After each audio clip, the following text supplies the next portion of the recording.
Lagos sun beat down mercilessly on the concrete and asphalt of Ikoyi. Not a single cloud offering respite from its glare.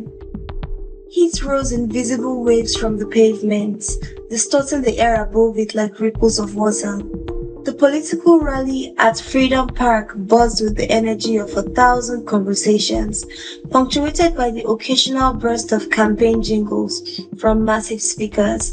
Red, green, and white banners of the swag party fluttered limply in the occasional warm breeze, while party faithful in matching Ankara fabrics danced and cheered.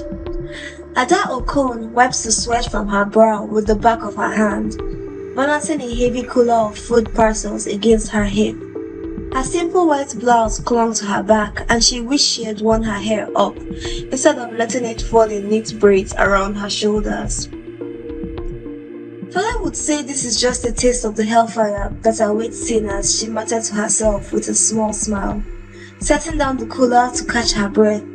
At 24, Ada had spent her entire life in the shadow of her father's fiery sermons, but she had developed her own quiet sense of humor about it all. The Holy Church of the Apostle Ministries, or Fire Towers as it was well known throughout Lagos, had a mission to feed both body and soul.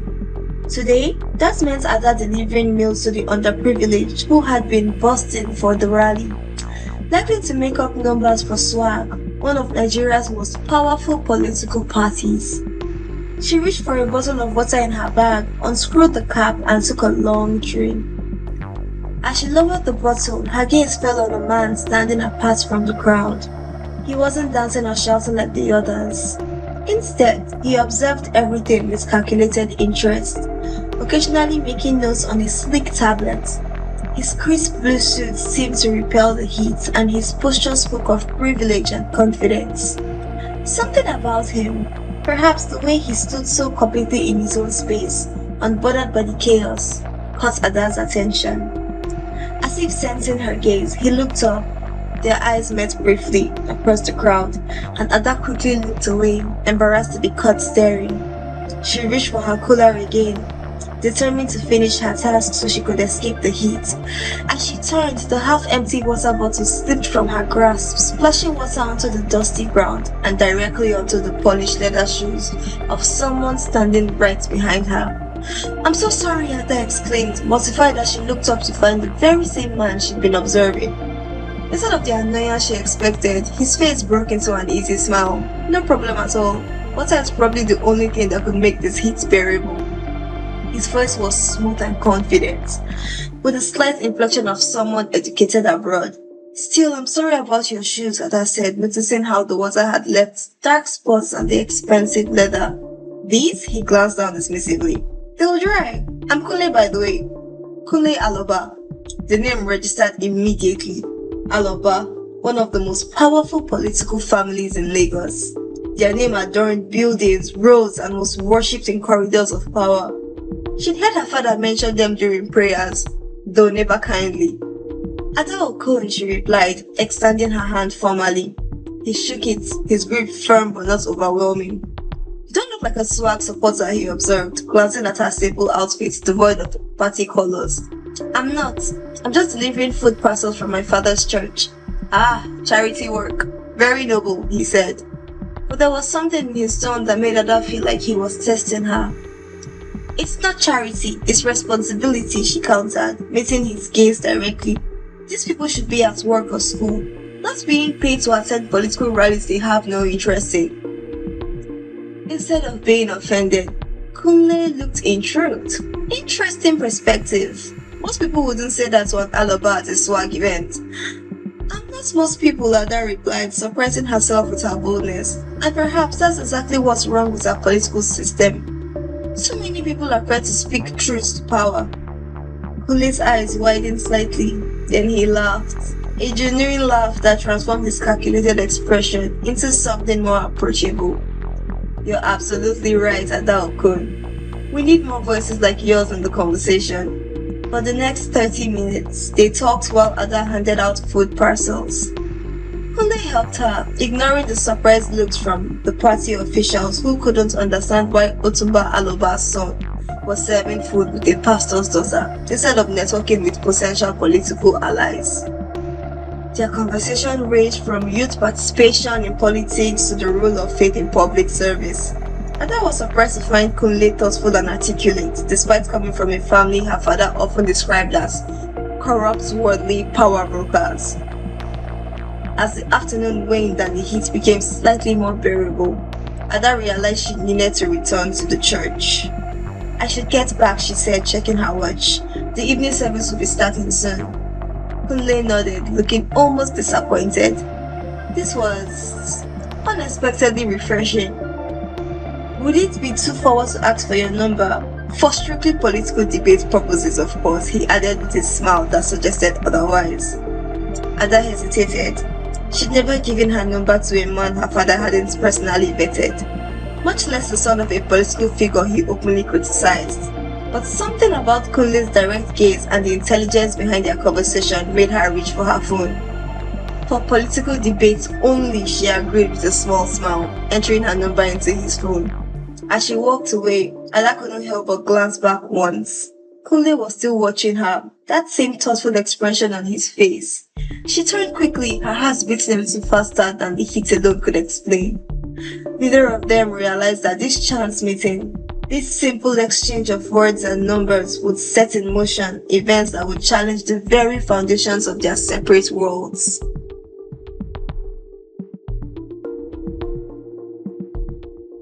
Kunle stood on the balcony of his high-rise apartment in Victoria Island, watching as the evening transformed Lagos from a sun-baked concrete jungle into a glittering metropolis. The air was thick with humidity, but up here, 20 stories above the ground, a gentle breeze provided some relief. Below, car headlights formed rivers of light along the main road, while smaller tributaries branched off into residential areas. His phone lay heavy in his hand. Ada's number saved but not yet called. It had been 3 days since their meeting at the rally, and he couldn't stop thinking about her direct gaze, her unflinching honesty. In the distance, lightning flashed silently over the Atlantic, illuminating the gathering storm clouds. Rainy season was approaching, bringing with it the promise of relief from the oppressive heat. Kunle's thoughts were interrupted by the sharp ring of his phone. Not Ada calling, but his father's distinct ringing tone. He sighed, considering letting it go to voicemail, but years of conditioning made him answer. "Good evening, father," he said, his voice automatically shifting to a more formal tone. Kunle Otumba Aloba's authoritative voice filled the line. "I need you at the house tomorrow evening, 7 o'clock. We're having dinner with the Ahmeds." It wasn't a request, but a command. Kunle knew exactly what this meant. The Ahmeds were another political dynasty, with Old Man Ahmed being his father's strongest political ally, and they had a daughter, Halimat. "Father, I have plans tomorrow. Cancel them," Otuba cut in sharply. "This is important for the family, for your future." Kunle gripped the phone tighter. "My future or your political ambitions?" A third silence followed. When Otuba spoke again, his voice was dangerously calm. "They are one and the same, my son. Something you seem to be forgetting lately." The call ended without a goodbye, leaving Kunle staring at his phone in frustration. He looked back at the city lights, at the freedom they seemed to represent, then down at Ada's number still displayed on his screen. Before he could overthink it, he pressed call. Her voice when she answered was cautious but warm. "Hello? Ada, it's Kunle Aloba from the rally." "I remember," she said, but he could hear the smile in her voice. "I wasn't expecting you to call so soon." "Is this a bad time?" "No, not at all. I just finished evening devotion with my parents." Kunle leaned against the balcony railing, suddenly more relaxed than he'd felt all day. "I was wondering if you might want to continue our debates, perhaps over coffee?" There was a pause, and Kunle found himself holding his breath. "I'd like that," she finally said. But your father would disapprove of coffee with an aloba," he guessed. Ada's soft laugh confirmed his suspicion. "Something like that. How about somewhere public? There's a new library in Surulere with a nice cafe." Perfect, Kunle agreed, surprised by how pleased he felt. Tomorrow afternoon? I can do 2 o'clock. I'll be there. After they hung up, Kunle remained on the balcony, watching as the first heavy raindrops began to fall, pattering against the glass and concrete. The storm that had been brewing offshore had finally reached land, just as something new was beginning to stir within him. Across town, in a modest home in Yaba, Ada sat on her bed, staring at her phone in disbelief at her own boldness. The ceiling fan whirred overhead, circulating warm air around her small but neat bedroom. Outside, the first drops of rain began to hit the corrugated iron roof with a familiar patter. She hadn't expected Kunle to call so soon, or for herself to agree to meet him. Her father would be furious if he knew. Bishop Okon had strong opinions about the Alubas and their kind. Politicians who wore Christianity like a convenient coat, putting it on for public appearances and then taking it off behind closed doors. Ada, her mother's voice called from the hallway. Is everything alright? Ada quickly put her phone down. Yes, Mama, I was just checking the weather. Mrs. Mary Okon appeared in the doorway, her kind face framed by a headscarf tied elegantly around her head. Unlike her husband, whose fire-and-brimstone approach defined his ministry, Mary was the gentle heart of their church, offering comfort and practical wisdom to their congregation. The rain is finally coming, she observed, looking out the window at the darkening sky. Your father says it's God's blessings after so much heat. Ada smiled. Everything is a sign from God according to Papa. Her mother sat beside her on the bed, the mattress dipping slightly under her weight. He sees the world through God's eyes, she agreed. It's his gift and his burden. They sat in comfortable silence for a moment, listening to the increasing tempo of rain on the roof. Something is on your mind, Mary said eventually. Not a question, but a gentle observation. Ada considered telling her mother about Kunle, about their conversation, about the coffee meeting she just agreed to. But she knew the inevitable concern it would raise. Just thinking about what's next, she said, now that university is finished. Mary patted her hand. God has a plan for you, my daughter. Your father and I have been praying about it. The weight of those prayers, the expectations they carried, pressed down on Ada. She loved her parents deeply, respected their devotion to their faith and community, but lately she'd begun to wonder if God's plan for her might look different from what they imagined. I know, Mama, she said softly. I'm praying too. After her mother left, Ada moved to the window, watching raindrops chase each other down the glass. Tomorrow she would meet Kunle again, and she told herself it was merely intellectual curiosity. A chance to understand a world different from her own, but deep down, she recognized the flutter of something more dangerous, attraction, not just to the man, but to the possibility of a path she had never allowed herself to consider. The rain fell harder now, drumming against the roof in a steady rhythm that matched her quickening heartbeat.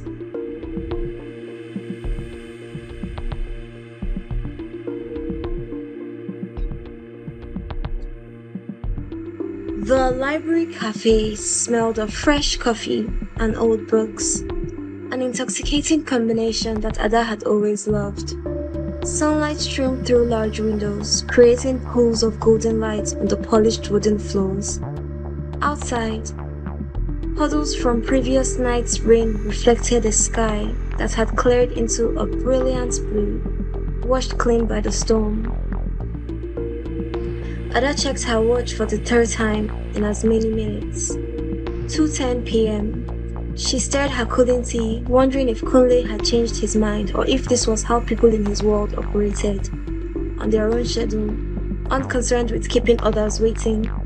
She dressed carefully for this meeting, choosing a modest but stylish Ankara dress in shades of blue and green. It was one of her favorites, made by a tailor in their church who had a gift for combining traditional fabrics with contemporary designs. She'd pulled her braids back with a simple band, applied minimal makeup, and opted for comfortable flats instead of heels. Just as she was considering leaving, the cafe door opened and Kunle rushed in, looking slightly disheveled. A a stark contrast to his composed appearance at the rally. "I'm so sorry," he said breathlessly, sliding into the chair opposite her. "Traffic was a nightmare after the rain, and then my father called with some urgent matter that couldn't possibly wait." Ada found herself smiling despite her irritation. "I was beginning to think you'd stood me up." "Never," he said with such sincerity that she felt a blush creeping up her neck. "I should have called, but I was driving and..." "It's fine," she interrupted, not wanting him to see how affected she was by his presence. "You're here now." Kunle ordered the cappuccino from the waitress before turning his attention fully to Ada. "So, Miss Okon, shall we continue where we left off? I believe you were explaining why youth participation in governance is essential but impossible in our current system." And just like that, they fell into conversation as easily as they had at the rally. Ada found herself impressed by Kunle's knowledge and thoughtfulness. Even when they disagreed, he wasn't just repeating party lines or his father's opinions. He had clearly thought deeply about Nigeria's challenges and possible solutions. "The problem is," Ada said, warming to their discussion, "people like your father, forgive me for being blunt, they see politics as a game of power and wealth, not as public service." Instead of taking offense, Kunle nodded slowly. "You're not wrong, but it's more complicated than that. My father grew up with nothing. Politics was his way out of poverty, his way of ensuring his family would never struggle as he did." "That doesn't justify corruption or manipulation," Ada pointed out. "No, it doesn't," Kunle agreed, surprising her again with his candor. "But it explains it. Understanding why people do what they do is the first step towards changing the system." Their conversation continued for hours, the cafe gradually filling and emptying around them as the afternoon stretched into evening. They discussed faith, family, ambitions, and dreams. Ada learned that Kunle had studied economics abroad and had recently started working at a major telecommunications company. Not through interest, but because his father had connections there. His real passion was investment, specifically helping small businesses grow. "What about you?" Kunle asked, genuinely curious. "What does Ada Okun dream of becoming?" The question caught her off guard. People rarely asked her that. They assumed she would follow in her parents' footsteps, becoming a pastor's wife, or perhaps taking on a ministry role herself. "I love teaching," she admitted. "During university, I volunteered at a community school near campus. Those children, their eagerness to learn despite having so little, it changed something in me." Kunle leaned forward, his eyes alight with interest. "So, Professor Okon in the making?" "Maybe," she smiled, "if God wills it." "And if he doesn't?" The question was gentle but probing. Ada's smile faltered. "Then I'll find another way to serve. That's what we're here for, isn't it? To serve others." "Is that what your father teaches?" "Yes," she said, then added more softly, "among other things." Their eyes met across the table, and in that moment, Ada felt completely seen. Not as Bishop Okon's daughter or a potential preacher's wife, but as herself, with all her certainties and doubts. The spell was broken by the buzz of Kunle's phone. He glanced at it and frowned. "My father," he explained, silencing the call. "I should probably get going. I'm already late for that dinner I mentioned." Ada nodded, suddenly aware of how long they'd been talking and how quickly darkness had fallen outside the cafe windows. "I should head home too. My parents will be wondering where I am." They walked out together into the warm evening air. The streets glistened with the remnants of rain, reflecting the neon signs of shops and the headlights of passing cars. A gentle breeze carried the scent of wet earth and cooking spices from nearby food stalls. "Can I drop you at home?" Kunle offered, gesturing towards a sleek black car parked nearby. Obviously expensive, but understated, much like the man himself. Ada hesitated. "Better not. If my father saw me getting out of an Aloba car." Kunle's face fell slightly, but he nodded in understanding. "Another time, perhaps." "Another time," she agreed, surprised by how much she meant it. They stood awkwardly for a moment, neither wanting to leave first. Finally, Kunle reached for her hand, giving it a gentle squeeze that sent an electric current up her arm. "Thank you for today, Ada Okun. I haven't had a conversation this real in, well, possibly ever." Before she could respond, he released her hand and walked to his car. Ada watched him drive away, her hand still tingling where he touched it. As she hailed the taxi home, Ada tried to make sense of the afternoon. She'd gone to satisfy her curiosity about a man from a world so different from her own. Instead, she'd found someone whose questions and perspectives resonated with her own hidden thoughts. And that, she realized as the taxi navigated through Lagos traffic, was far more dangerous than any political disagreement could ever be. The Ahmed family's estate in Ikoyi exuded old money and established power. Kunle drove through ornate gates that opened automatically upon his arrival, his car's tires crunching on the gravel driveway that curved gracefully through manicured gardens.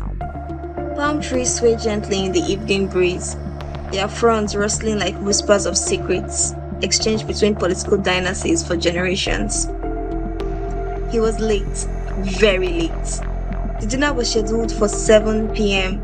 and his watch now read 8:30 p.m. His father would be furious, his mother mortified. But as Kunle parked his car beside a row of luxury vehicles, his father's Range Rover, his mother's Mercedes, and the Ahmed's collection of imported cars, he found himself unable to summon the appropriate concern. His mind was still at the cafe with Ada, replaying their conversation, her expressions, the way her eyes lit up when she spoke of teaching. She was unlike anyone in his social circle, genuine, principled, and refreshingly direct. A house staff member in crisp white uniform opened the car door for him. "Good evening, sir. They are having dessert in the main dining room." Kunle nodded his thanks and steeled himself for the confrontation ahead. As he entered the house, the sounds of forced laughter and the clink of expensive crystals reached him from the dining room. He paused to check his appearance in a glitter-framed mirror in the hallway. His navy blue suit was slightly rumpled from sitting all afternoon, and his usually neat hair showed signs of his habit of running his finger through it during intense conversations. Taking a deep breath, he entered the dining room. Conversations halted immediately. 7 pairs of eyes turned to him: his parents, Chief Ahmed and his wife, and their daughter Halimat, and 2 political associates he recognized from swag events. The prodigal son returns, Otumba Aloba said, his jovial tone belied by the steel in his eyes. "We were beginning to think you'd been kidnapped." "I apologize for my lateness," Kunle said formally, nodding respectfully to the assembled guests. There was an unavoidable delay. "What could be more important than this dinner, I wonder?" his father pressed, the question hanging dangerously in the air. Chief Mrs. Aloba, elegant in blue lace gown with a matching head tie, intervened smoothly. "Come, Kunle, sit. We've saved you some jollof rice and the grilled fish is excellent." Grateful for his mother's intervention, Kunle took the empty seat beside Halimat Ahmed, who regarded him with thinly veiled disinterest.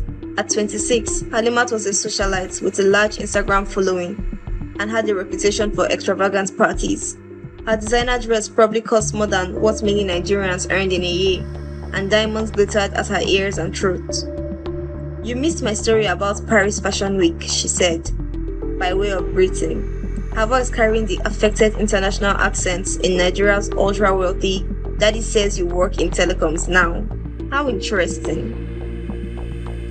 Kunle managed a polite smile as the server placed a plate of food before him. "It has its moments." "I can't imagine," Halimat replied, examining her manicure with exaggerated fascination. "Office work seems so tedious." Across the table, Otumba Aloba was deep in conversation with Chief Ahmed about the upcoming party leadership elections. "With your support, my friend, the national leader position is all but secured," Otumba was saying, his voice confident. "And with it, our family's fortunes will rise even higher." Chief Ahmed, a portly man with shrewd eyes, nodded slowly. "Your campaign is strong, Otumba, but alliances must be fortified, families united." The 2 men looked meaningfully towards Kunle and Halimat, their intentions clear as glass. Kunle felt a familiar weight settle on his shoulders, the burden of being the only son, the vessel for his father's ambitions. "Kunle," his mother called, drawing his attention. "Did you know Halima just opened a boutique in Victoria Island? Perhaps you could visit sometime." The conversation continued around him, a carefully choreographed dance of political ambitions and social connections. Kunle participated minimally, offering polite responses when directly asked, but his mind kept drifting back to the cafe, to Ada's genuine smile and thoughtful questions. As the evening mercifully drew to a close, Kunle found himself in the garden with Halimat, pushed by their mother's transparent attempts at matchmaking. The garden was beautiful at night, lit by strategically placed lights that illuminated exotic flowers and sculpted shrubs.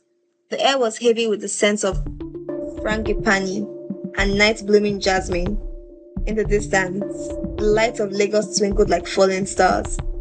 "You don't want to be here," Halima stated bluntly, surprising Kunle with her perception. And honestly, neither do I. Kunle looked at her with new interest. "You're more direct than I expected." Halimat laughed, the sound genuine and unaffected for the first time that evening. "I'm not the airhead I pretend to be. It's just easier sometimes playing the role they expect." "I know exactly what you mean," Kunle admitted, leaning against a stone balustrade. "Our parents want us to marry," she continued matter-of-factly.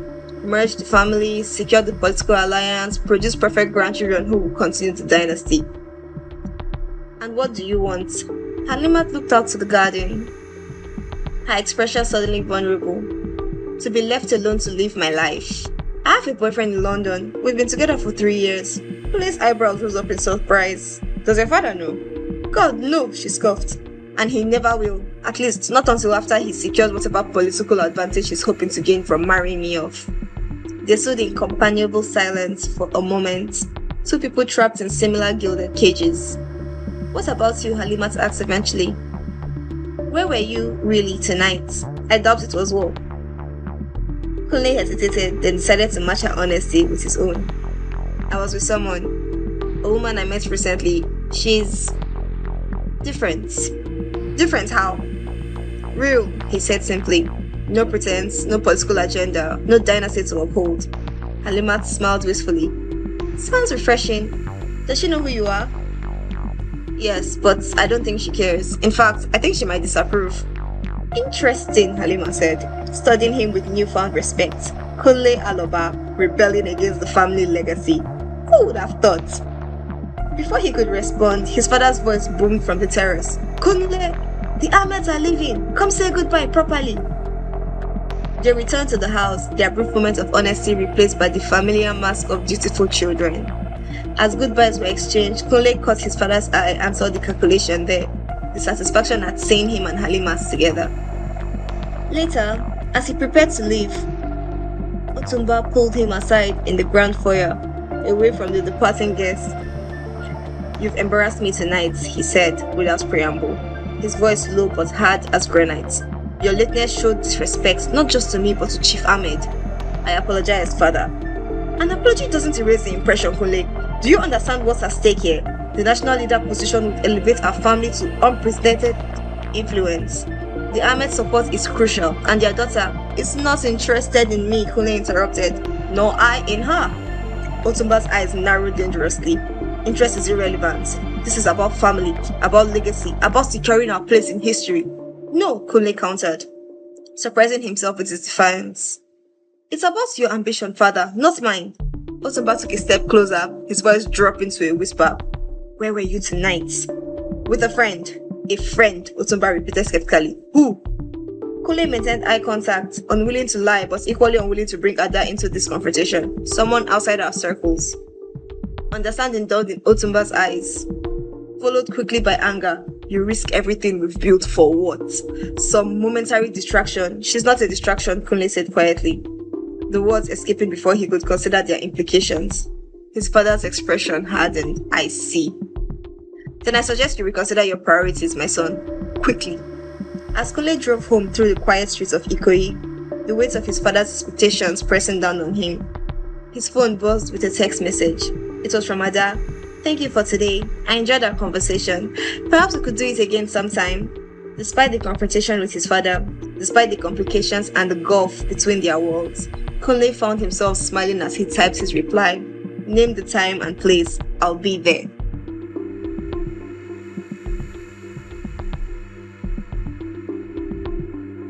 The following weeks brought a change to Lagos. The rainy season had arrived in earnest, transforming the city's rhythm.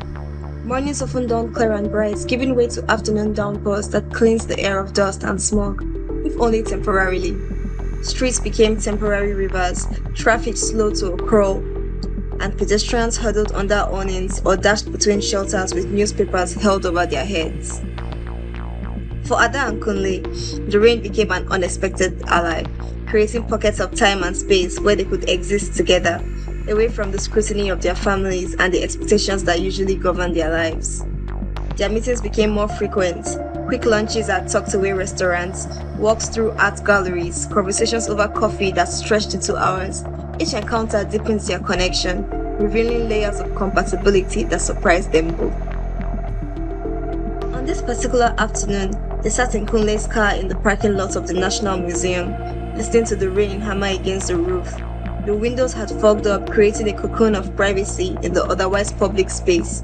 Outside, the museum garden's vegetation seemed to dance under the assault of heavy raindrops, vibrant greens made more intense by the grey backdrop of the sky. "I should go," Ada said, checking the time on her phone. Evening service starts in an hour, but neither of them moved. The rain continued its percussion on the car roof, a natural soundtrack to their reluctance to part. "Tell me more about your church," Kunle said, turning slightly in his seat to face her. "Fire Towers. Interesting name."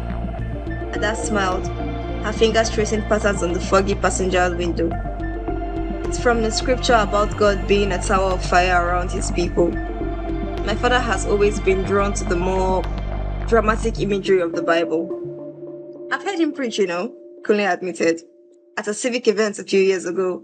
He's powerful behind the pulpit." "He's powerful everywhere," Ada said, her tone affectionate despite the weight of the words. "Everything he does with absolute conviction. It's inspiring and sometimes terrifying." Kunle studied her face, noting the complexity of emotions that passed across it when she spoke of her father. "You love him very much." "I do, even when I don't agree with him." She turned to meet Kunle's gaze. "What about you and your father?" Kunle looked out at the rain, considering his answer. "It's complicated. I respect what he's achieved. He came from nothing, fought his way up in a system designed to keep people like him down. But somewhere along the way, surviving became winning and winning became dominating." "And now?"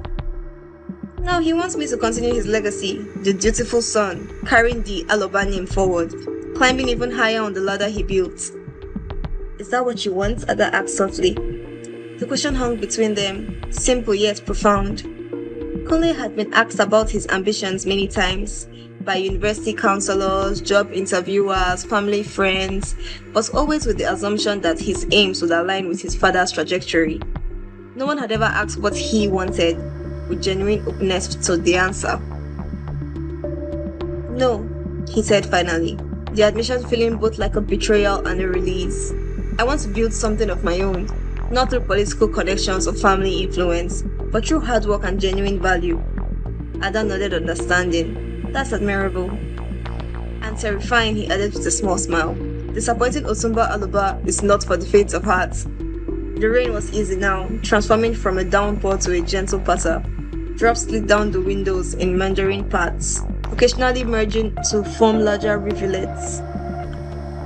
Outside, the museum grounds had emptied of visitors, leaving puddles reflecting the cloud sky.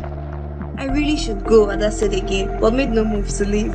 "I'll drive you," Kunle offered, starting the engine. This time, Ada didn't object. As they drove through Lagos traffic, windshield wipers pushing away the last of the rain, a comfortable silence settled between them. It was broken only when Kunle turned onto the street that would lead to Fire Towers. "Stop here," Ada said suddenly, pointing to a corner about half a kilometer from the church. "I'll walk the rest of the way." Kunle frowned. "It's still raining." "Just a drizzle now," she assured him. "Besides," she didn't need to finish. They both understood. Being seen arriving at the church in Kunle Aloba's car would raise questions. Ada wasn't ready to answer. He pulled over, keeping the engine running. "Ada." She looked at him, really looked at him, taking in the quiet strength in his eyes, the thoughtfulness that had drawn her to him from the beginning. "Yes?" "What are we doing?" he asked, the question encompassing all the unspoken complications between them. Ada's heart hammered in her chest. She had been asking herself the same question every night as she lay awake, thinking of their conversations, their shared laughter, the growing feeling that Kunle understood parts of her that no one else had ever seen. "I don't know," she admitted, "but I'm not ready to stop." Kunle's hand found hers across the center console, his fingers warm against her skin. Neither am I. The moment stretched between them, charged with possibility.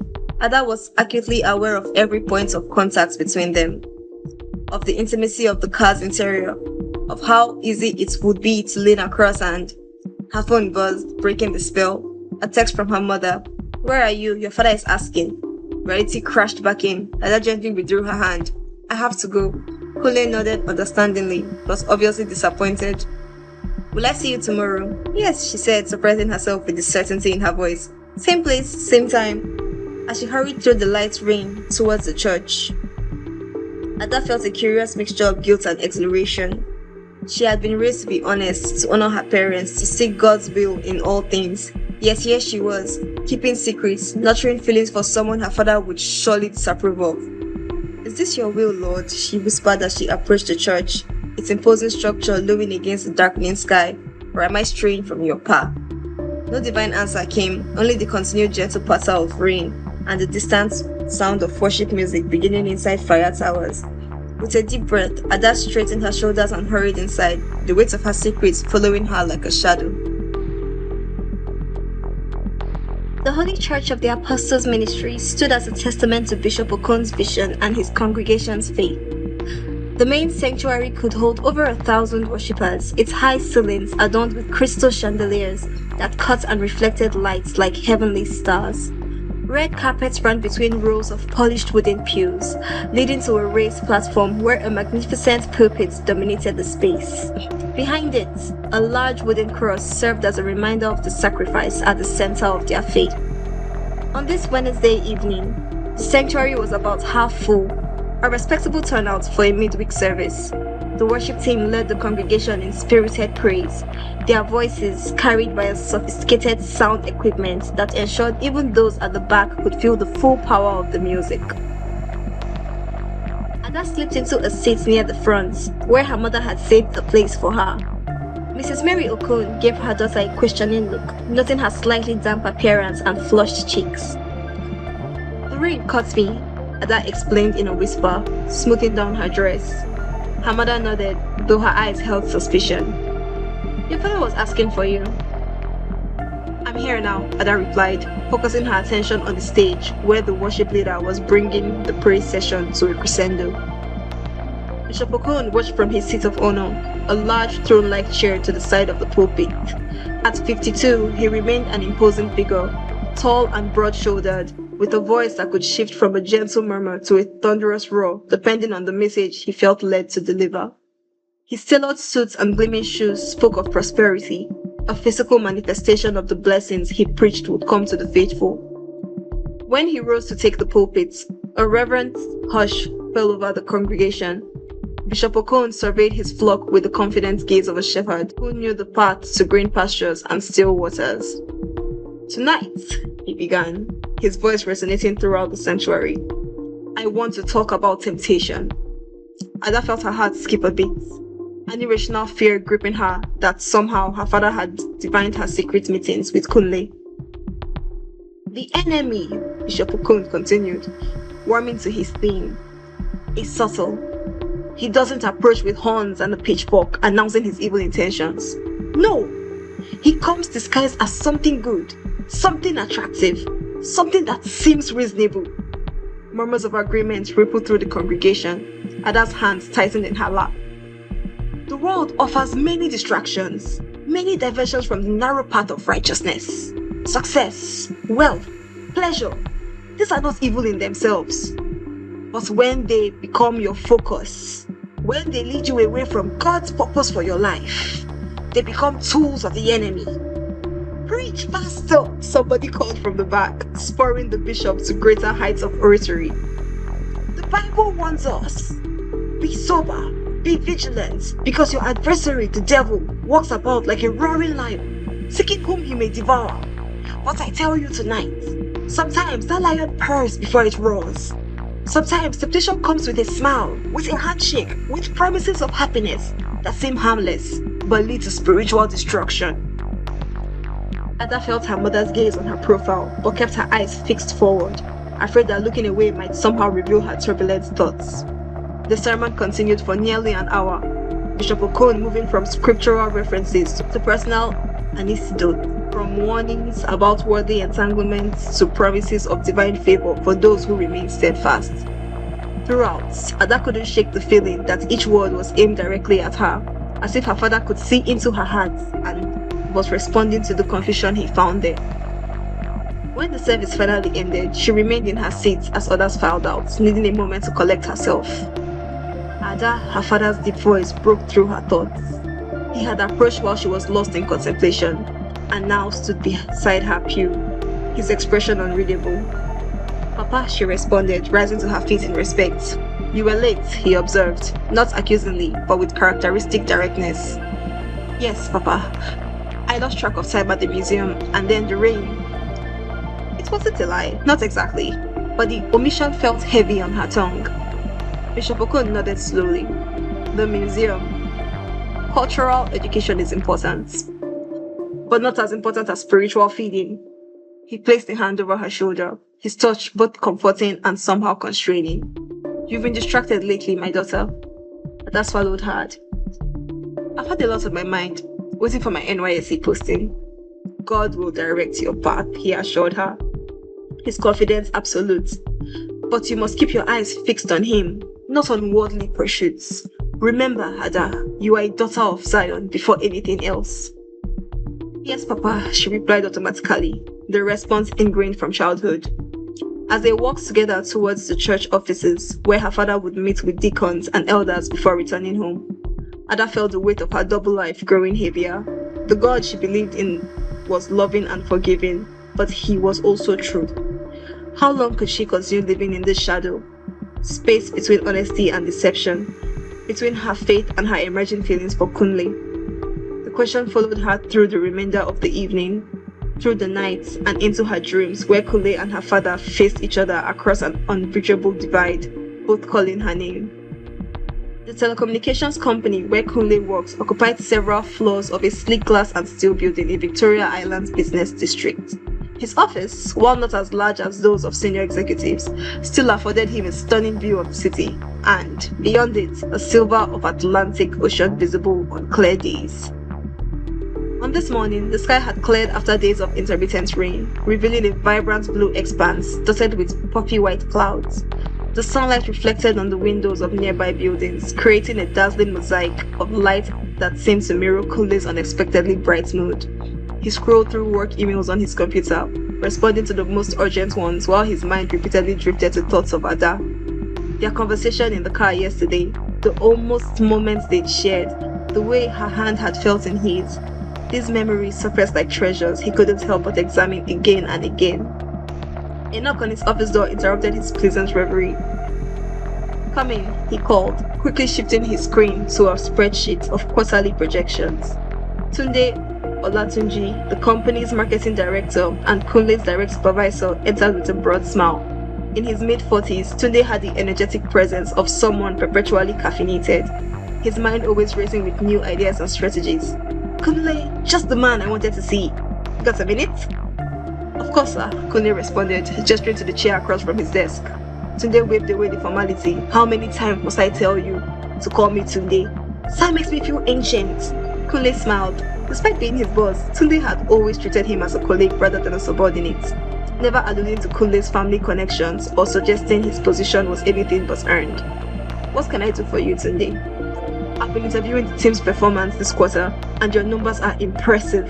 The client retention strategy you implemented has exceeded expectations." Tunde leaned forward, his expression turning more serious. "The executive team has noticed. There's talk of a promotion." Kunle's eyebrows rose in surprise. "A promotion?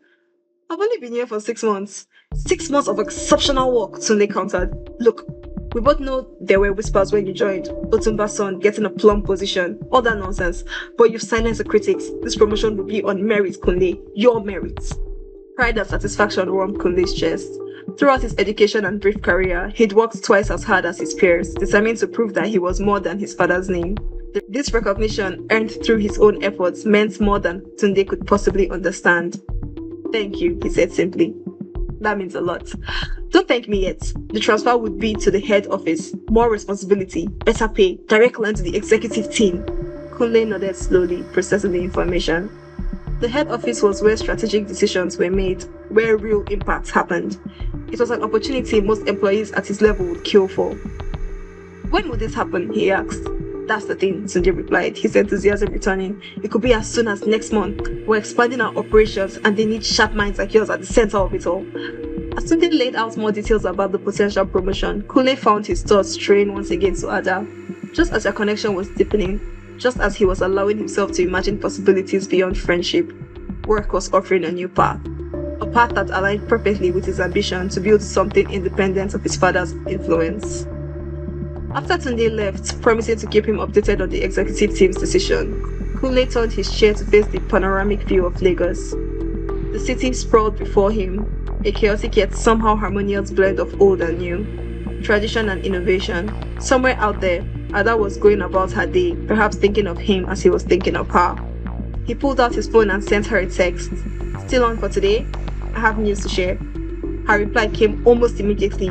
Yes, looking forward to it. Those 4 simple words sent a current of anticipation through him, stronger than any professional achievement could provoke. It was a feeling both exhilarating and terrifying, the recognition that someone he'd known for such a short amount of time had already become so important to him.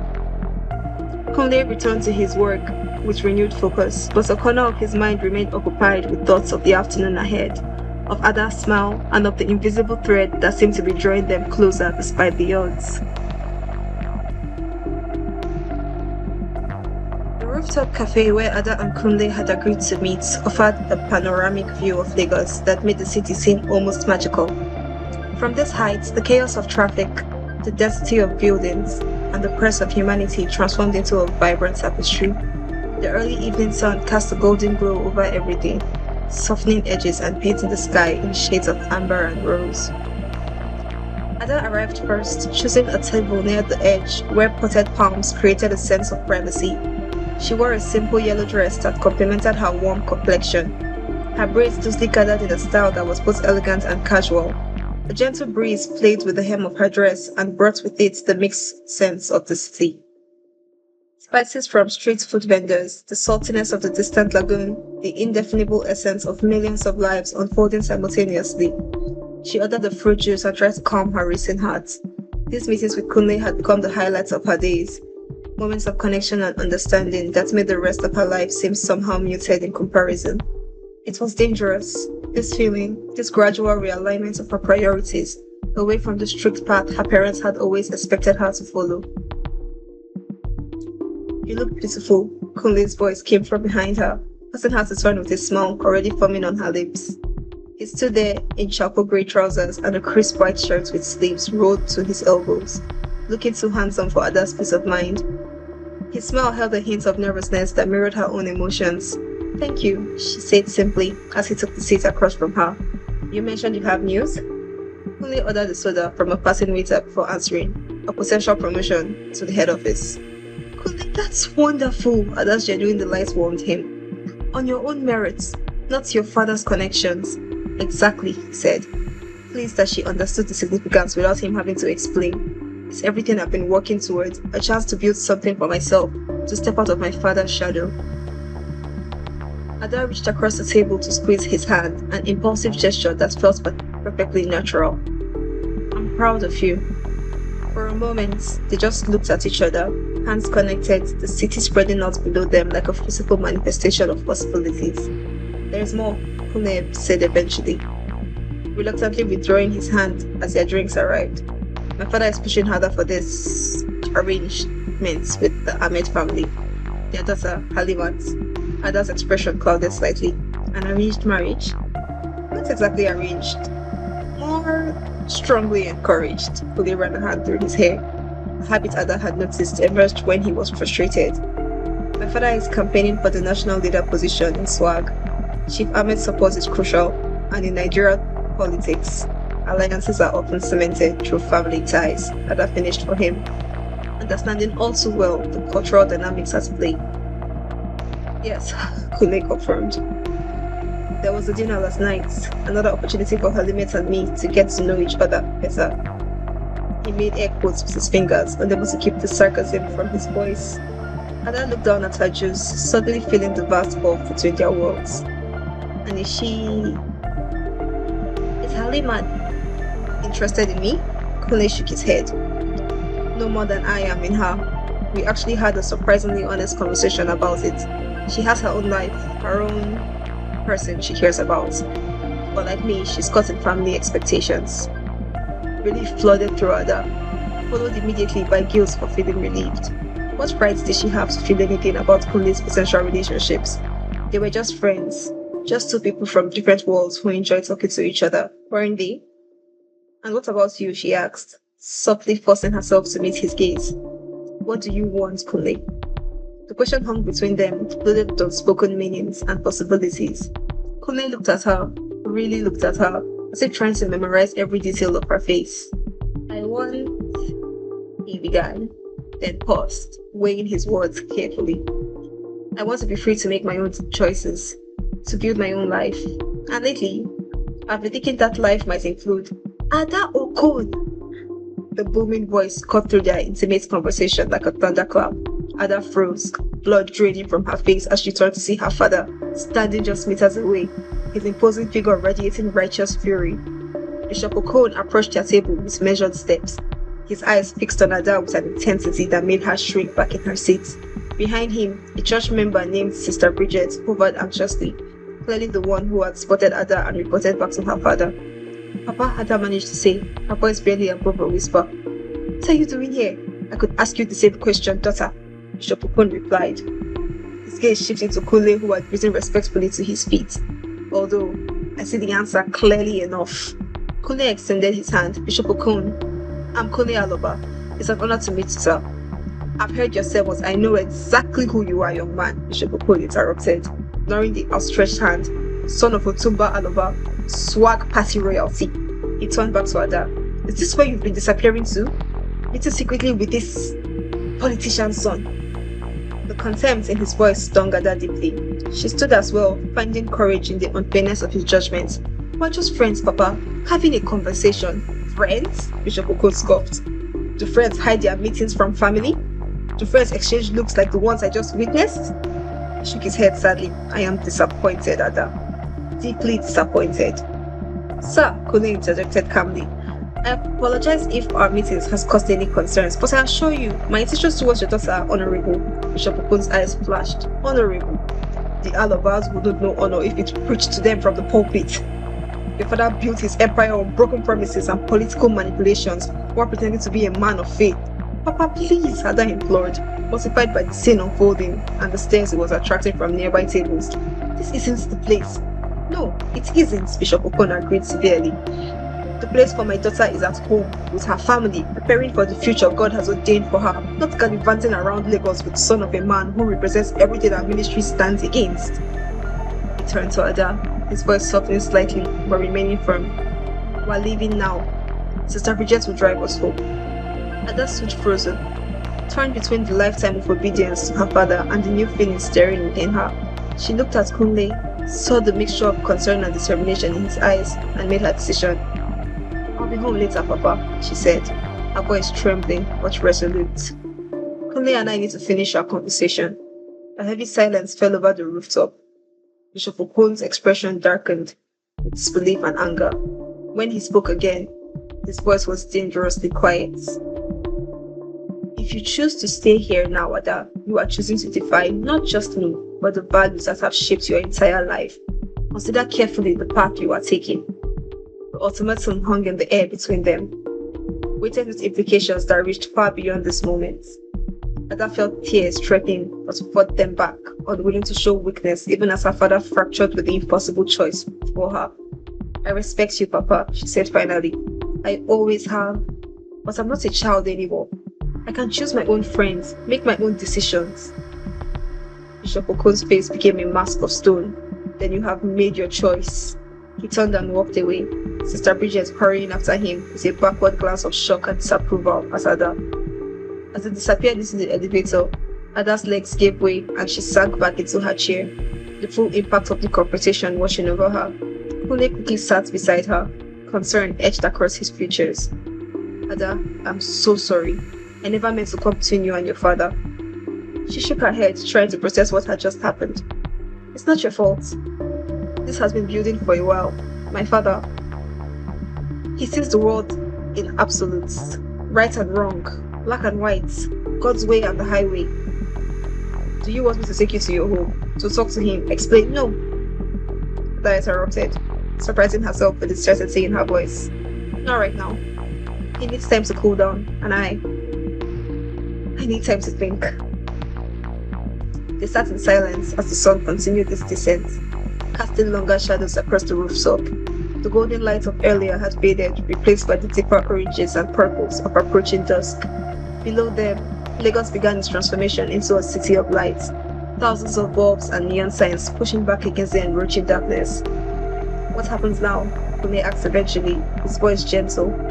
Ada looked out at the city, at the lives unfolding in countless directions, at the paths crossing and diverging like the streets below.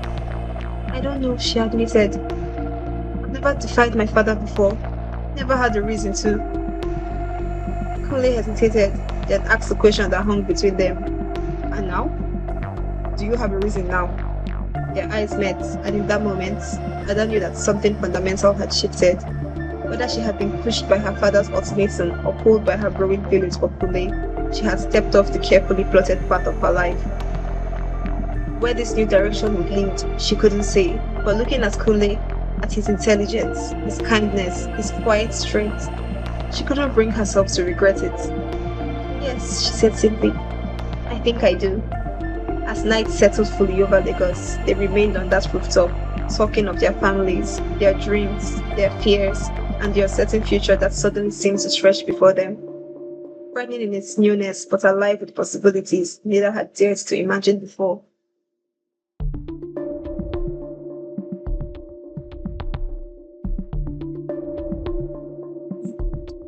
The Aloba mansion in Parkview Estate stood as a monument to Otumba's rise to power. 3 stories of imposing architecture surrounded by manicured lawns and a security perimeter that would make most government buildings envious. Palm trees lined the private driveway, their fronds rustling in the gentle evening breeze as Kunle's car approached the ornate gates. He hadn't planned to visit his parents tonight. After making sure Ada got safely to a friend's house, where she could stay until things cooled down with her father, he had intended to return to his own apartment to process the events of the day. But his mother's call, with its unusual undertone of urgency, had changed those plans. The security guards recognized his car immediately, waving him through with respectful nods. As he pulled up to the main entrance, Kunle couldn't shake a sense of foreboding. His father rarely requested his presence on short notice, unless there was some political event requiring the appearance of the family unity. The massive front door opened before he could ring the bell, revealing Johnson, the family's long-serving house manager. Good evening, sir, Johnson greeted him formally. Your parents are waiting in the study. The study. Not the living room or dining area, but his father's inner sanctum. The gravity of the situation became clearer. Kunle followed Johnson through the marbled hallway, past walls adorned with expensive artwork and photographs of Otumba with his various political dignitaries. The house was quiet save for the soft hum of air conditioning and the distant sound of staff preparing dinner in the kitchen wing. Johnson knocked on the heavy wooden door before opening it to announce Kunle's arrival. Young master is here, sir. Send him in, came Otumba's commanding voice. The study always reminded Kunle of a movie set depicting old money and power, leather-bound books lining mahogany shelves, a massive desk dominating the space, oil paintings of ancestors, some legitimate, others commissioned to create the illusion of generational wealth, and the subtle sense of expensive cigars hanging in the air despite the ventilation system. Otumba Aloba sat behind his desk, reading glasses perched on his nose as he reviewed what appeared to be campaign documents. Despite being home, he was still dressed in traditional agbada, the rich fabric in swag party colors, making him look regal and formidable. Chief Mrs. Aloba sat in one of the leather armchairs opposite the desk, her posture perfect, her expression carefully neutral. Kunle, his father acknowledged without looking up. Sit down. Kunle took the chair beside his mother, who reached over to squeeze his hand briefly, a small gesture of affection that seemed out of place in the formal atmosphere. You wanted to see me? Kunle prompted when his father remained focused on the documents. Otumba finally removed his glasses and fixed Kunle with a penetrating stare. I received an interesting call this afternoon from Bishop Okon of the Holy Church of the Apostles Ministries. Kunle maintained his composure despite the surge of anxiety those words provoked. So Bishop Okon had contacted his father directly. The confrontation on the rooftop had clearly escalated beyond what he had anticipated. Is that so? He replied evenly. Don't play games with me, boy, Otumba said, his voice dangerously calm. The bishop was quite detailed about finding his daughter in your company. Apparently, this wasn't your first meeting either. Kunle, his mother interjected softly. We're concerned about the choices you're making. Choices? Kunle echoed, looking between his parents. Having coffee with someone is hardly a life-altering decision. Otumba slammed his palm on the desk, the sudden noise making both Kunle and his mother jump. Do not insult my intelligence. You've been seen with this girl multiple times over the past weeks, sticking around like a common criminal instead of focusing on the connections that would benefit your future, our family's future. I wasn't sneaking anywhere, Kunle countered, anger beginning to rise. Ada and I met at the swag rally. We talked, we enjoyed each other's company. What's criminal about that? Ada is it? Otumba's eyes narrowed. The daughter of a preacher who regularly denounces everything we've built. A man who calls me a merchant of corruption from his pulpit, and you think this is a suitable friendship? The way his father hesitated before the word friendship made it clear he suspected more, and he wasn't entirely wrong. Kunle's feelings for Ada had grown beyond friendship, though they had not yet fully defined what was developing between them. Ada is not her father, Kunle said firmly, just as I am not you, father. The barb hit its mark. Otumba's expression darkened further. Watch your tone, Kunle. You are in my house. Your father is concerned about your reputation, his mother said, always the mediator. About the family's reputation. The national leader election is approaching and all eyes are on us. This isn't about reputation, Kunle responded, looking directly at his father. This is about control. About making sure I follow the script that he's written for me since birth. Otumba rose from his chair, his imposing figure seeming to fill the room. And what is so terrible about that script? Education at the finest schools, a position at a respected company, connections to the most influential families in Nigeria, a future where doors open for you without struggle. Is this the oppression you're rebelling against? Put that away. Kunle knew his complaints would seem like the petulant objections of a privileged son who had never known real hardship, but that wasn't the point. I'm grateful for the opportunities I've had, he said carefully. But a gilded cage is still a cage, father. I want to build something on my own terms, with someone I choose, not someone selected for political advantage. Someone like this preacher's daughter? Otumba scoffed. What does she bring to the table? What door will she open for you? Not every relationship needs to be transactional, Kunle replied, his voice rising despite his efforts to remain calm. Ada is intelligent, principled, compassionate, qualities that can't be measured in political influence or bank accounts. His mother leaned forward, placing a restraining hand on his arm. Kunle, we only want what's best for you. Your father has worked tirelessly to create opportunities for himself, Kunle interrupted. Let's be honest, every move, every alliance, every so-called opportunity has been about advancing father's position, his power, his legacy. My happiness has always been secondary. The accusation hung in the air like a thrown gauntlet. Otumba's expression shifted from anger to something colder, more calculating.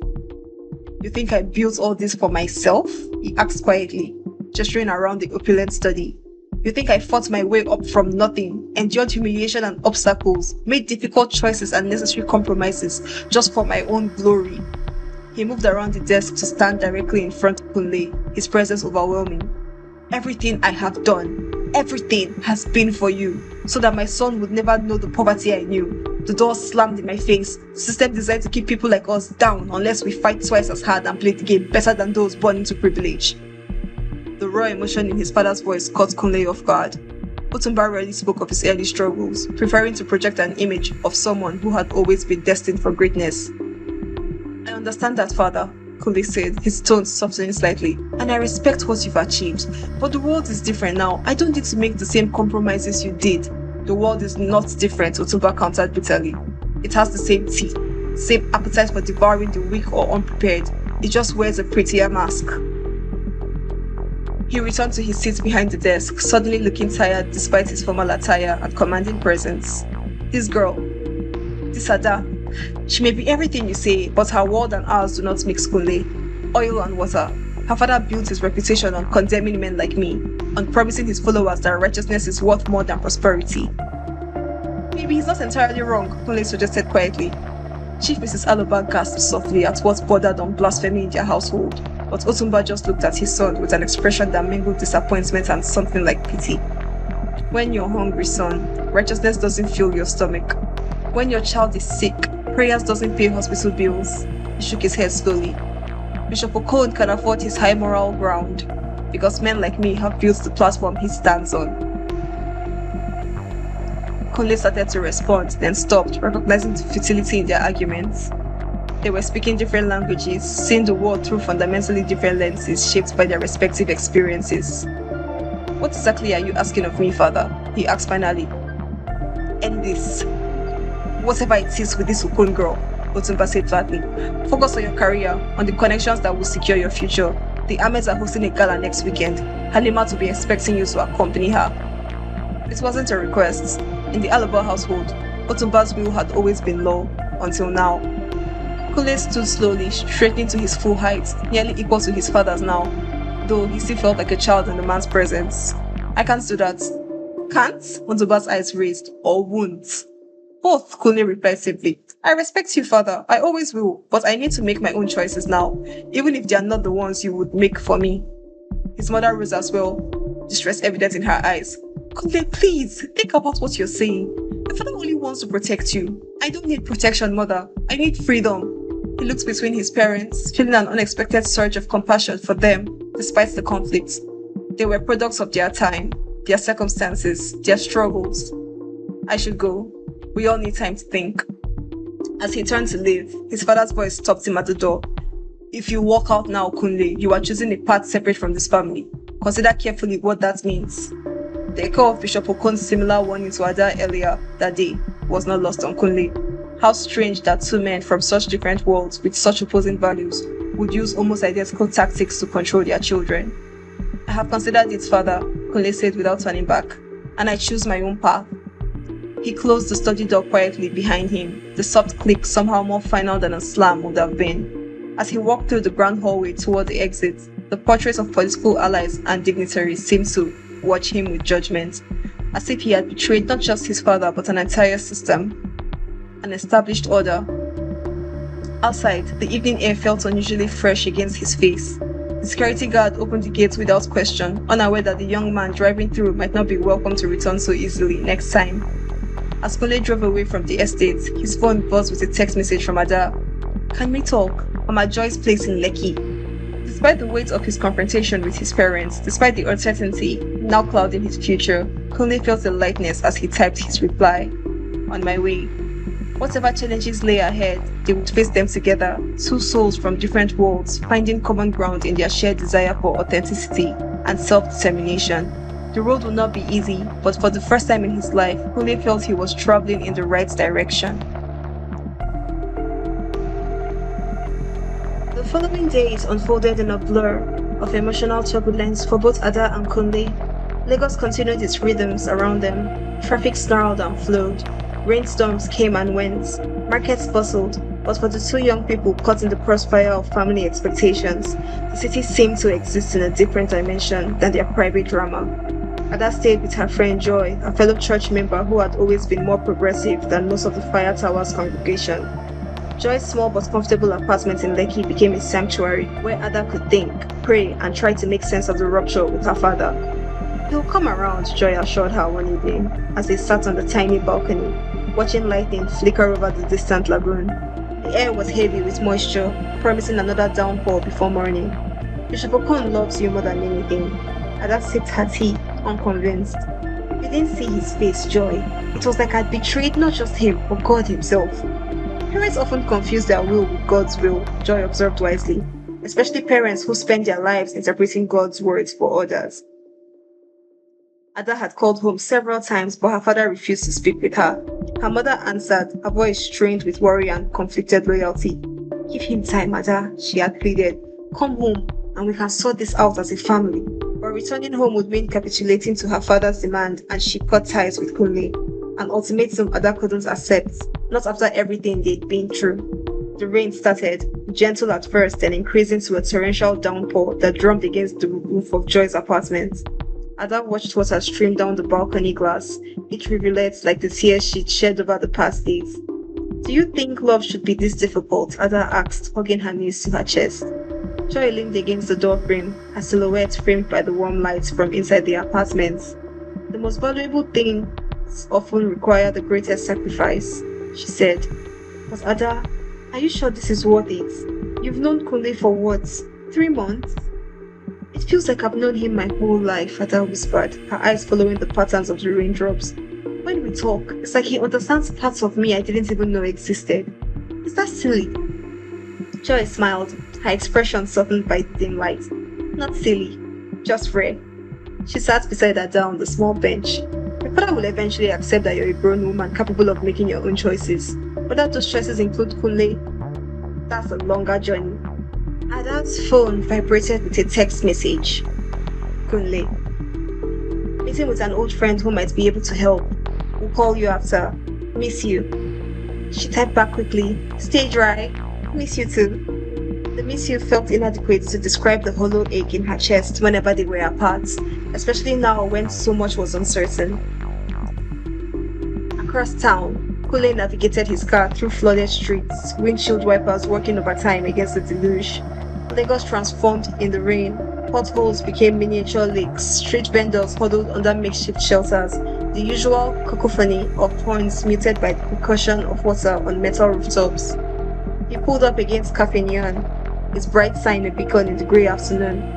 Inside, the air conditioning raised goosebumps on his rain-damp skin. The cafe buzzed with the typical weekend crowd, students with laptops, young professionals talking business, couples leaning close across small tables. In the corner booth sat Folarin Adeyemi, Kunle's university roommate and now a promising lawyer with connections throughout Lagos. Folarin stood as Kunle approached, embracing him warmly. The prodigal son, Folarin exclaimed. I almost didn't believe it when you called. How long has it been? Too long, Kunle admitted, sliding into the booth. Life got complicated. So I've heard, Folarin signaled to a waitress. Coffee or something stronger? Coffee is fine. I need a clear head. Once they ordered, Folarin leaned forward, his expression turning serious. So you've fallen for a preacher's daughter, now your father is on the warpath. Am I getting the story straight? Kunle sighed, running a hand through his damp hair. That's the simplified version, yes. And you need my legal expertise because... Not legal expertise, information, Kunle's voice dropped. I need to know what my father did to Bishop Okun's church. The official story doesn't add up. Folarin's eyebrows raised slightly. You're swimming in deep waters, my friend. I need to know what I'm up against, Kunle insisted. If I'm going to fix this, I need the full picture. The waitress arrived with their coffees. Kunle added a precise amount of sugar, 2 teaspoons, no more. A habit from childhood he'd never broken. After she left, Folarin drummed his fingers on the table, clearly weighing his words carefully. Your father didn't directly close the church if that's what you're thinking. No bulldozers or court orders. Then what? More subtle. A whisper campaign about financial impropriety. Anonymous tips to tax authorities. Pressure on the landlord of the church property. Folarin sipped his coffee. The bulldozer doesn't always need to physically demolish. Sometimes he just removes the foundation piece by piece. Kunle felt sick. This was worse than he'd imagined. A calculated dismantling rather than an impulsive act of anger. Can it be undone? Perhaps. The tax investigation found nothing substantial. The landlord might be persuaded to negotiate a new lease. Folarin studied Kunle's face. But why would Otumba Aloba's son want to rebuild what his father tore down?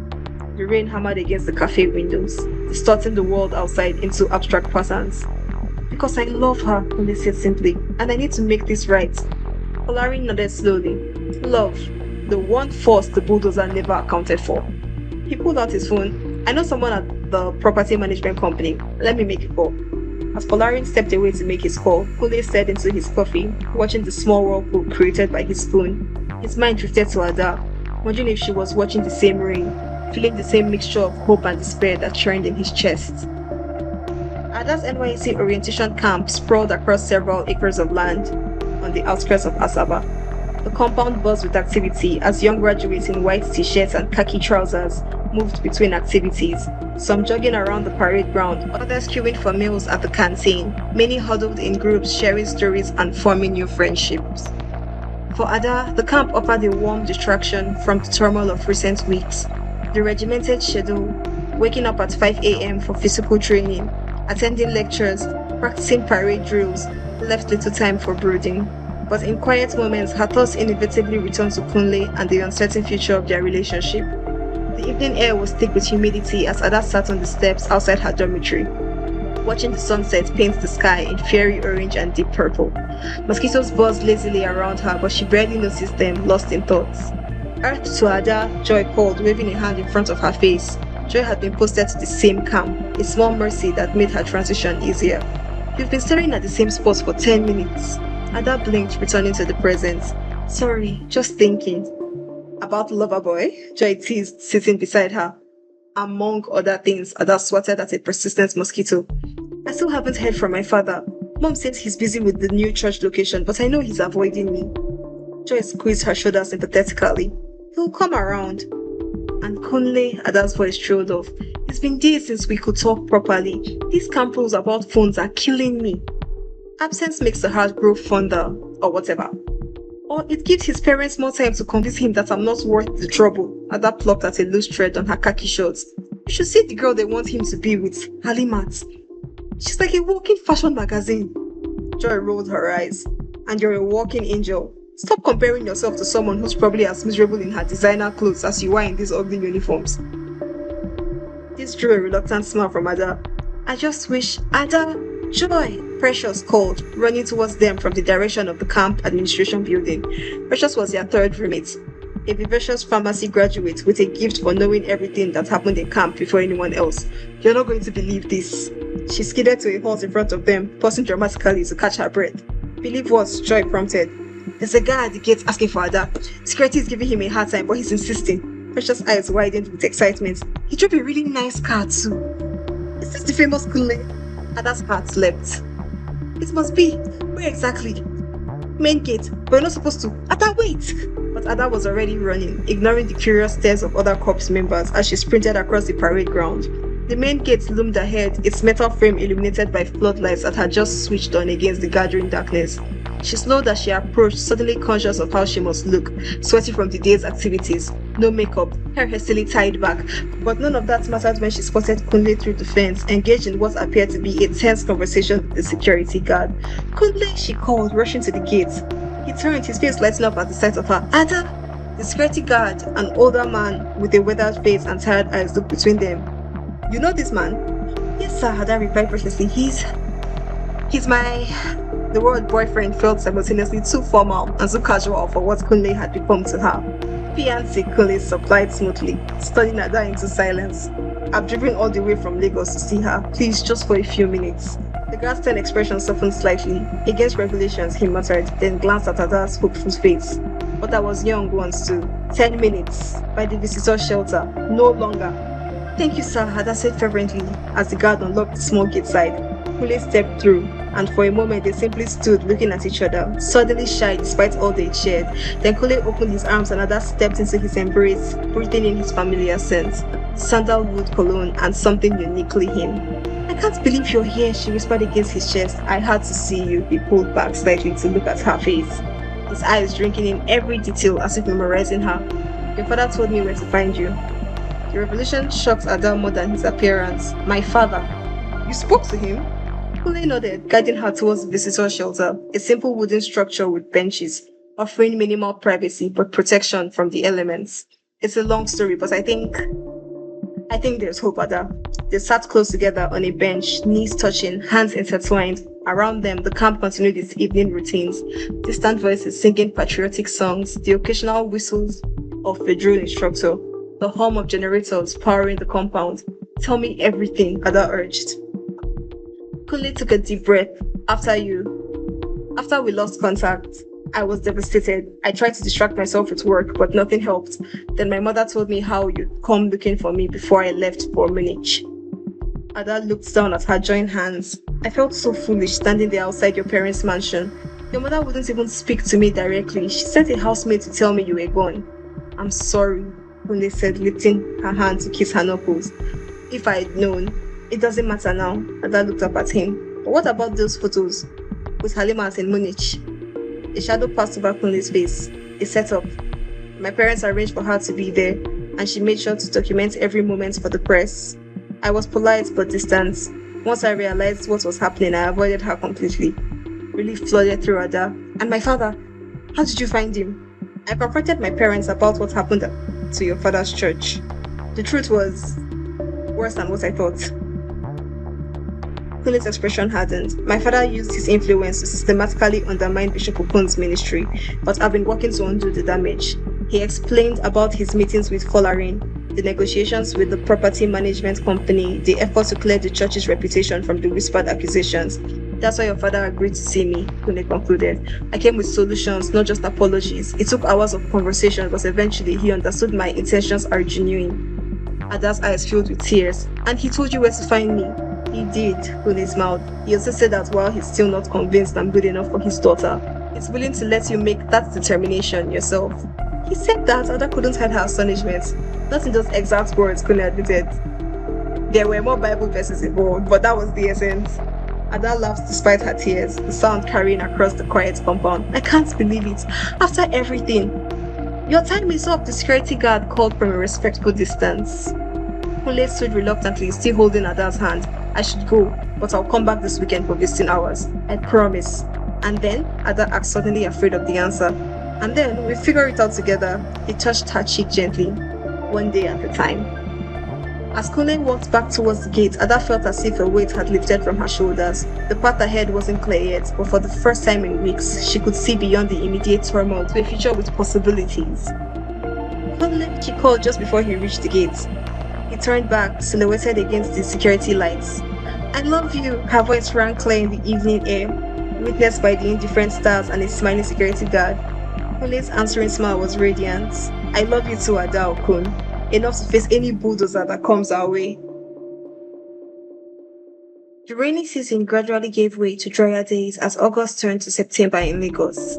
The air remained heavy with humidity, but the relentless downpours eased, allowing puddles to dry and life to resume its normal rhythms. For Kunle and Ada, the changing weather seemed to mirror the transformation in their circumstances, still unpredictable at times but with increasing periods of clarity and warmth. Ada completed her NYSC orientation and received her posting to a secondary school in Asaba, not far from her father's new church location. The work was challenging but rewarding, teaching literature to teenagers who alternated between passionate engagement and utter boredom, sometimes within the same class period.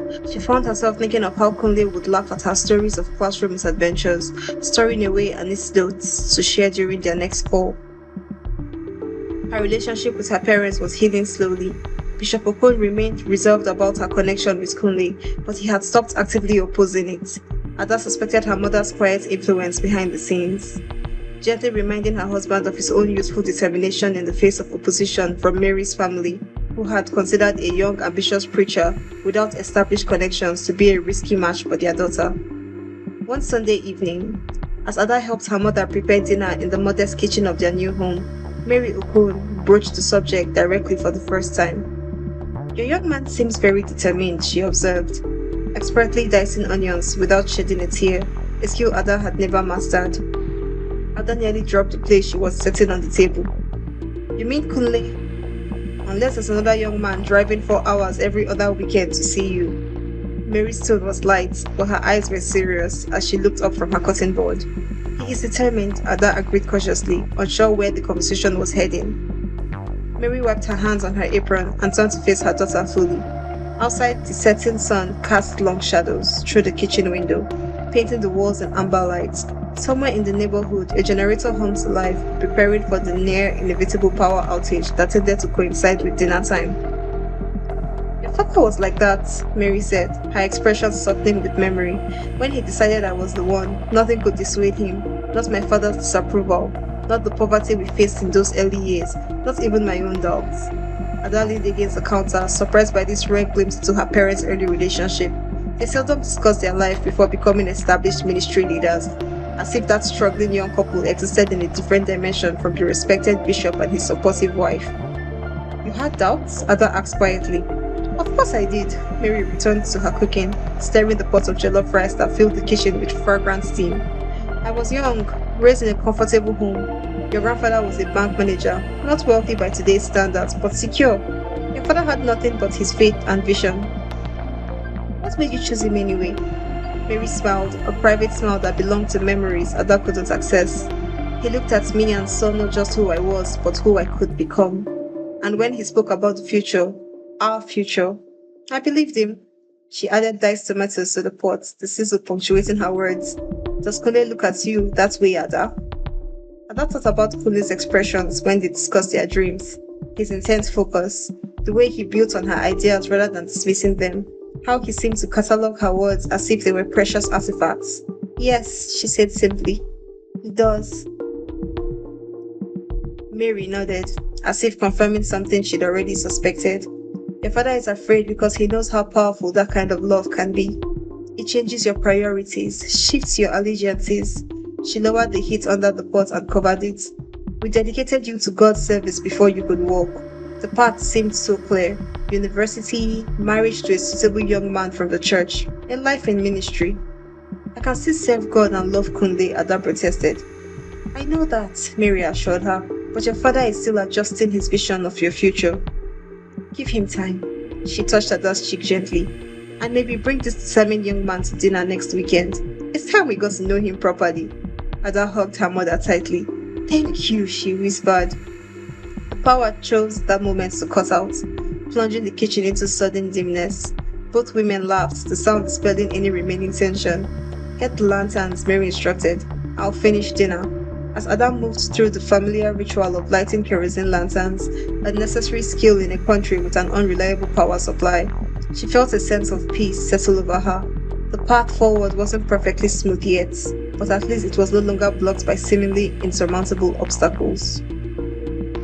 Across the Niger River, Kunle sat in his office at the telecommunications company headquarters, staring at the spreadsheet on his computer screen without really seeing the numbers. His mind was in Asaba, with Ada, as it often was during these long work days.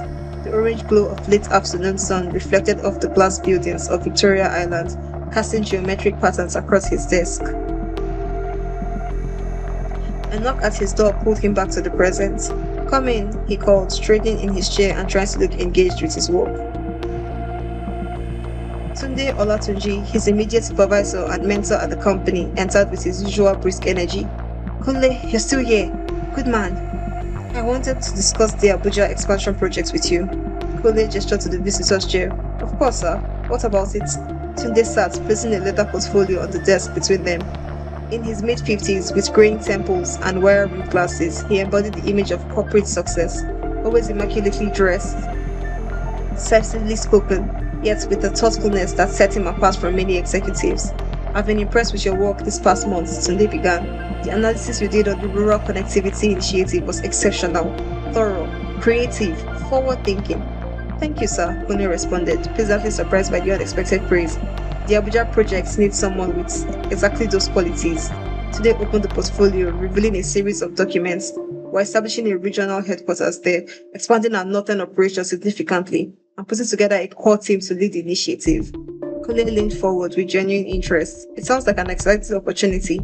It is. Long hours, significant challenges, but career-defining work. Tunde handed him several pages of project outlines. I want you on that team, Kunle, as my deputy. The offer hung in the air between them, weighty with implications, a prestigious assignment, accelerated advancements, experience that would be invaluable whether he remained with the company long-term or eventually pursued his dream of establishing his own investment firm. And distance from Ada. Just when they had finally overcome the barriers between them. This would mean relocating to Abuja, Kunle said, already knowing the answer. For at least 18 months, yes. Tunde studied him carefully. Is that a problem? Kunle thought of Ada's face when he'd last seen her, radiant with joy as she described her students' reactions to Chinua Achebe's Things Fall Apart. He thought of their tentative plans, their hopes for a future together. The weekly drive to Asaba was manageable. Abuja would be a different matter entirely. When would it start? He asked, playing for time. We break ground next month. Team relocates in 6 weeks. Tunde leaned back in his chair. I need your answer by Friday, Kunle. This is a career-making opportunity, but I need people who are fully committed. When Tunde left, Kunle remained at his desk, watching the last lights fade from the sky over Lagos. The lights came on one by one, creating a constellation of human ambition and endeavor. He pulled out his phone and dialed Ada's number. "Hey you," she answered, her voice immediately easing some of the tension in his shoulders. "I was just thinking about you." "Good thoughts, I hope," he replied, smiling despite his inner conflict. "Always." He could hear the smile in her voice too. "Guess what? My mother invited you to dinner this weekend. A proper official dinner. I think she's on our side now." The news should have delighted him, but it only complicated his already turbulent thoughts. "That's wonderful," he managed. There must have been something in his tone because Ada's voice immediately sharpened with concern. "What's wrong? Did something happen with your parents?" "No, it's not that." Kunle swiveled his chair to look out at the darkening sky. I've been offered a position, or promotion, really, leading a major expansion project." "That's amazing. Congratulations." "In Abuja," he added quietly, "for at least 18 months. The silence that followed felt endless, though it probably lasted only seconds. "I see," Ada finally said, her voice carefully neutral. "I haven't accepted yet," Kunle hastened to add. "I wanted to talk to you first." "What is there to talk about?" Ada's tone remained measured, controlled. "It's a great opportunity for your career. You should take it. But what about us? We fought so hard to be together now we adapt," Ada interrupted. "Relationships face challenges, Kunle. This is just another one we'll overcome." Her pragmatism surprised him. "You're not upset?" Ada sighed, the sound crackling through the connection. "Of course I'm upset. I want you near me, but I also want you to succeed, to grow, to become everything you're capable of being." Her voice softened. "That's what love means, isn't it? Wanting the best for each other, even when it's difficult."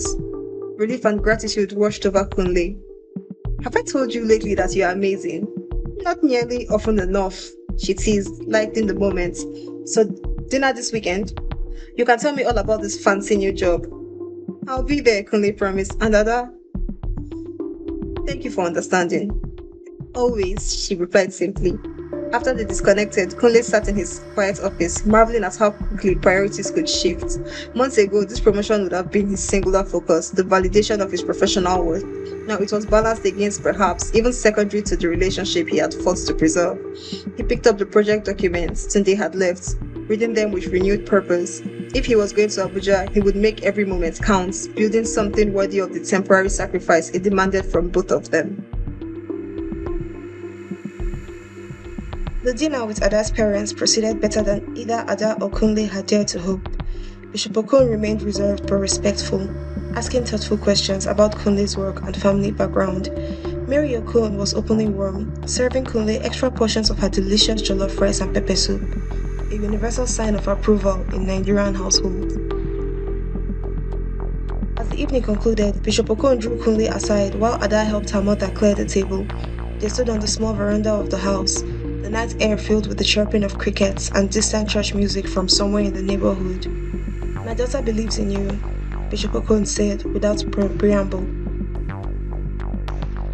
his deep voice carrying the authoritative resonance that had drawn so many to his ministry. "She sees something in you that goes beyond your family name or your father's reputation." Kunle met the older man's gaze steadily. "I'm not my father, sir." "No," the bishop nodded slowly. "That much is becoming clear to me.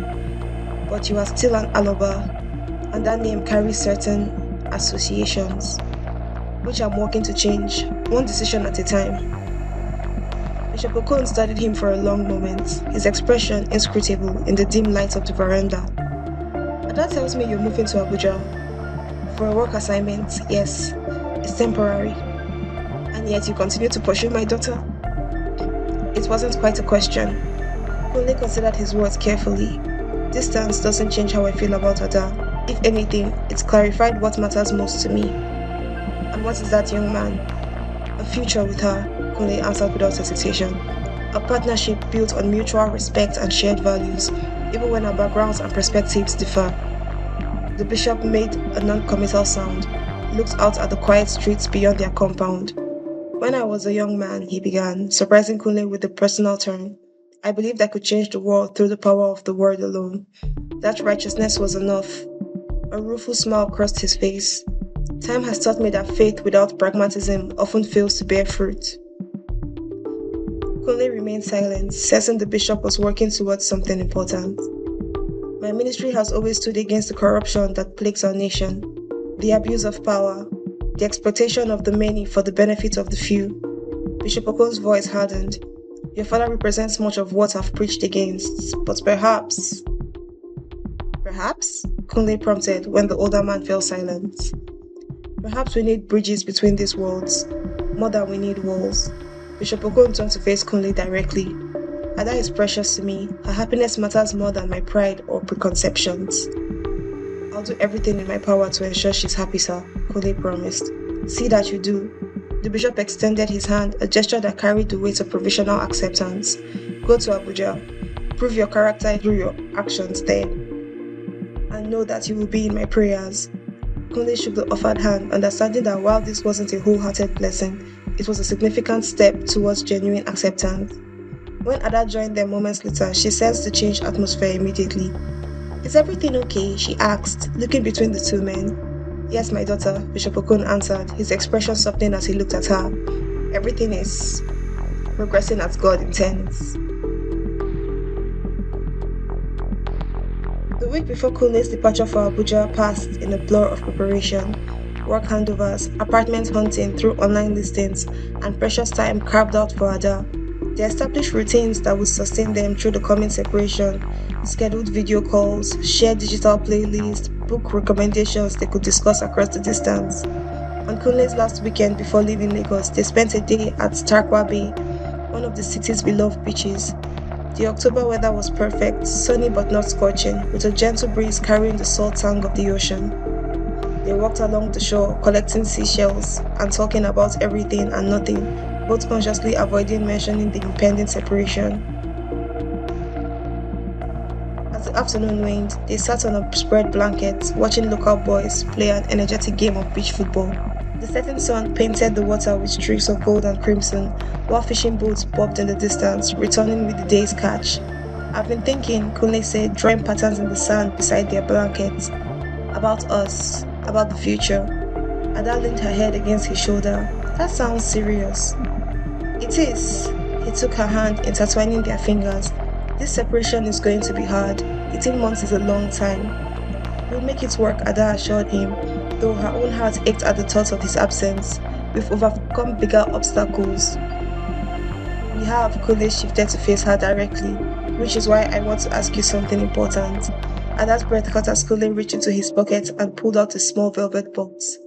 Kunle, this isn't a formal proposal, he clarified quickly, opening the box to reveal a delicate silver ring set with a small but brilliant diamond. Not yet. My parents don't even know I'm doing this, and I want to do things properly when the time comes. Then what is it? Ada asked, unable to look away from the ring glinting in the fading sunlight. A promise. Kunle lifted the ring from his velvet nest. That what we have is real and worth waiting for. That when I return from Abuja, we'll take the next step together, whatever that looks like. Tears welled in Ada's eyes as she extended her right hand. A promise ring? Exactly. He slipped it onto her finger, where it sat perfectly, as if designed specifically for her. The diamond is small now, but one day... It's perfect, Ada interrupted, admiring how the stone caught the light. And yes, I promise to. She leaned in to kiss him, a kiss that carried all the emotion of their journey so far, the unexpected meeting, the obstacles overcome, the future still being written. Around them, Lagos continued its endless movement, indifferent to their private moments, yet somehow providing the perfect backdrop for this milestone in their story. When you return, Ada whispered against his lips, we'll build something beautiful together. Something true, Kunle agreed, holding her close as the last light of the day faded from the sky, leaving them beneath a canopy of emerging stars that seemed to bear witness to their promise.